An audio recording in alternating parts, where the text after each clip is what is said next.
entrevistado de hoje é um homem que passou por muitas lutas, um homem muito motivado, um homem que consegue enxergar Deus em todos os detalhes da sua vida. E o nosso entrevistado é o Luiz, um grande empresário em Brasília, e você vai conhecer um pouco mais sobre a sua história. Oi Luiz, tudo bem? É um prazer te receber aqui no programa Vida em Conexão hoje. E eu queria conhecer um pouco da sua história e compartilhar essa história com os nossos telespectadores. Falar um pouco primeiro da sua infância, do seu relacionamento familiar, onde você nasceu, como era a sua infância, a sua casa. Então é um prazer estar aqui contigo. Com relação à minha infância, é interessante. Eu sou gaúcho, eu nasci na capital do Rio Grande do Sul, que é Porto Alegre, mas a família, uma família do interior, uma cidade fronteira com Santa Catarina, que é Lages. Em Santa Catarina, a cidade que eu nasci é Vacaria, no Rio Grande do Sul. Também não nasci em Vacaria, eu nasci em Porto Alegre, mas a minha família morava lá. Entendi. Por que eu fui nascer em Porto Alegre? Porque a minha mãe teve um parto terrível da minha irmã mais velha, um parto patético, de tantas dificuldades. Aqueles partos que no meio da situação o risco é absurdo. 98% de morrer os dois, né? A mãe e o filho, e Deus, então, naquele momento, Deus promoveu coisas inacreditáveis. Milagres já na sua família. E foi, então, contraindicado que a minha mãe engravidasse novamente.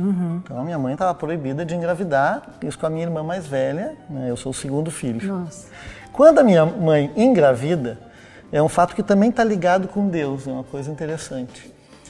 A minha mãe e meu pai, então, católicos, praticantes, e um papa resolveu proibir o uso do anticoncepcional. Quando proibiu, não sei porque 9 meses depois eu nasci.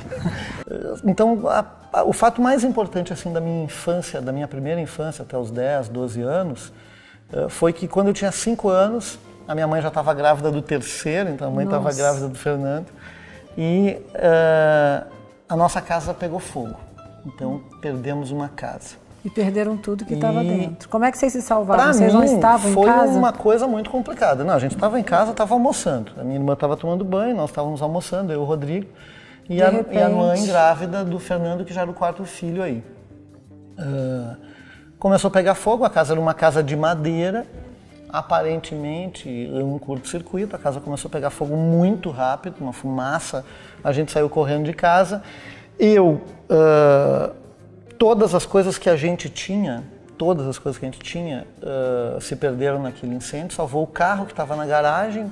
Imagina a inteligência da minha mãe de tirar o carro com a casa pegando fogo. Ou seja, ela podia entrar no carro e estourar o carro e ela, né? Então salvou o carro. E também tem um fato interessantíssimo sobre esse incêndio. Ele destruiu tudo que a gente tinha, mas o piano que estava na sala, em cima do piano tinha uma Bíblia, essa Bíblia não pegou fogo e o piano também deu para ser restaurado. Nossa. Então, essa época foi muito dura, mas a gente, graças a Deus, e eu tenho certeza que tem muito Deus nessa história, na nossa casa, na nossa família. Graças a Deus a gente nunca teve aquela privação de realmente passar fome. A gente não passou por isso. Eu acho que Deus sabe até onde Ele pode chegar com cada um de nós. Isso. Às vezes nesses momentos que acontecem essas coisas principalmente trágicas da nossa vida, acho que o nosso primeiro pensamento é: meu Deus, por que com a gente? Meu Deus, nós somos fiéis, meu Deus. Então, e aí a gente não consegue entender que talvez através daquela dor, daquele momento de dificuldade, exista algo que vai transformar a sua vida para algo muito maior. Mas naquele momento a gente não consegue enxergar. Nós somos seres humanos e todos nós temos nessas limitações. Então, muitas vezes o nosso foco está naquilo que a gente perde. Isso, não naquilo que a gente pode. E não com a oportunidade que tem dentro daquela perda. Isso. E aí você, enfim, cresceu depois em Porto Alegre, né? E aí veio para Brasília há 15 anos. Como foi a sua história, a sua mudança para Brasília? O que te motivou a vir até Brasília? A questão de ser empresário, eu acredito que tem uma relação com minha percepção de vida. Eu acredito que cada pessoa tem um chamado, tem um propósito. Eu não acredito que as pessoas são criadas sem dons, por nada, para nada, missão. Sem missão nenhuma. Eu não consigo acreditar. Não acredito em casualidade, em coincidências. Eu realmente não acredito. Eu acredito que existe uma mão poderosa de um ser criador que eu chamo ele de Deus, e acredito que é o Deus que está na Bíblia, é o Deus de Isaac, Abraão, Jacó, o cara que Jesus Cristo chama de Pai. Então, para mim, é esse o Deus que escolheu e concebeu cada um para que nós possamos estar vivos e com um projeto.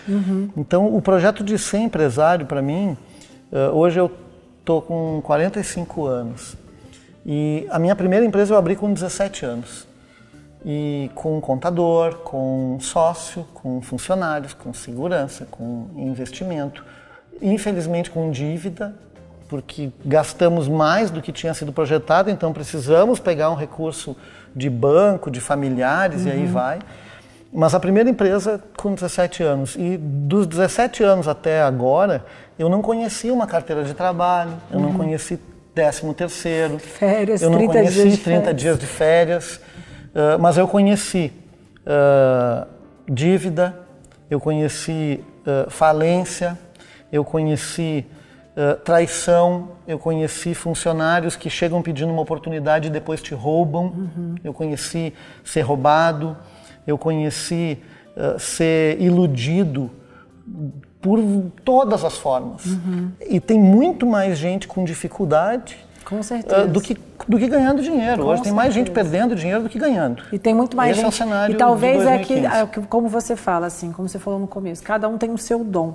E eu acho que as pessoas têm que entender que tem gente que nasceu com o dom da administração, tem gente que nasceu com o dom para cuidar de dinheiro, é verdade. E tem gente que nasceu com o dom para falar bem ou para se comunicar bem. Cuidar do próximo. Exatamente. Né? Para ser uma enfermeira, para ser um Isso. cuidador de idoso, para ser Ou até ser um pastor, empresário que tem missionário. alguém por trás cuidando, Né? enfim, né? Os chamados são diferentes, Isso. né? Eu até tinha uma piada que eu dizia que Deus tinha dividido os dons entre várias, né? Eu não podia dar todos para mim, já que Ele me fez inteligente, bonito, com tantos dons, alguma coisa eu tinha. É porque eu não sei tocar direito violão, tenho uma dificuldade. Eu dizia, a coordenação motora Ele não me deu nada, gente.